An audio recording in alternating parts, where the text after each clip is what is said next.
Department of Mathematics and SNS College of Technology.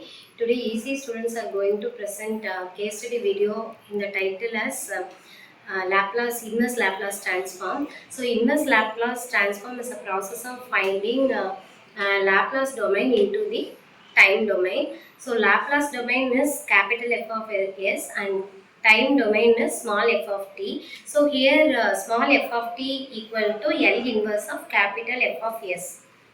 Today, let us discuss the introduction of the Laplace inverse transformation. The Laplace inverse transformation is a mathematical method used to convert a difficult differential equation, which could be easy for us to solve after that. We need to return the original time relation between these values in this Laplace inverse transformation. For a mathematical expression, so the formula is capital F of S equal to 0 to infinity e power minus st f of t into dt. Okay. So here integrating with respect to t. Okay. Inverse Laplace transformation is widely used in engineering, physics, electronics, and every other departments in engineering, which could be easy for us to calculate each and every values we take on. In this case study, we will discuss further details about the Laplace inverse transformations. Next one. So now I'll tell the definition of the Laplace transform.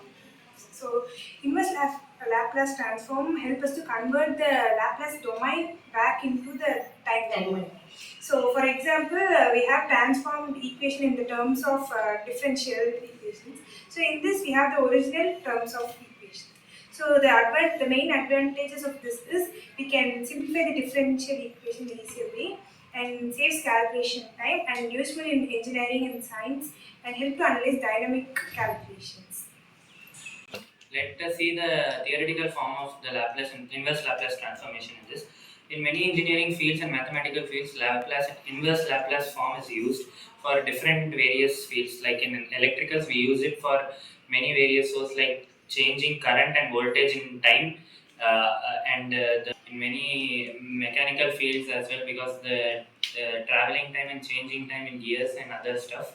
And as well as it is like converted from differential domain to algebraic domain and then solved in the algebraic domain.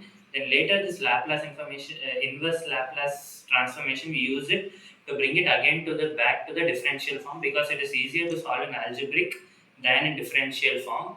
So the inverse Laplace transform is used to solve these problems easily in algebraic way, converting them from differential to algebraic.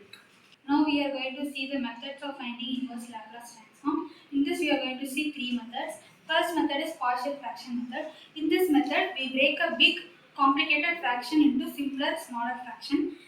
Then find the inverse transform of each small piece separately. For example, 1 divided by s into s plus 2 becomes 1 by 2s minus 1 by 2 into s plus 2. Now each part is easy to solve. Next one is convolution method. Using this method, we can find when two functions are multiplied together in S domain. You apply the convolution theorem to find the inverse. The next one is standard formula table. It is the easiest one.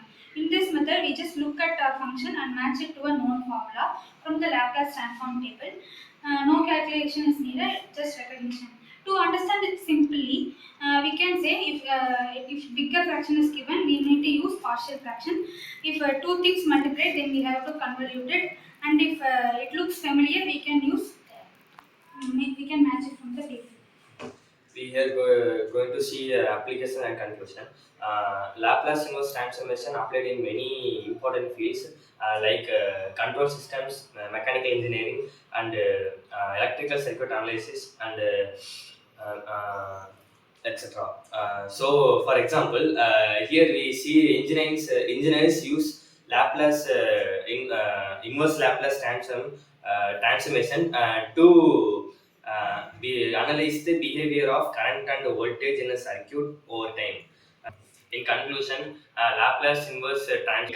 inverse Laplace transform is a mathematical tool and is used to convert the transformed equation into a original form. Inverse Laplace transformation is a complex analysis and plays a major roles in science and engineering. Thank you.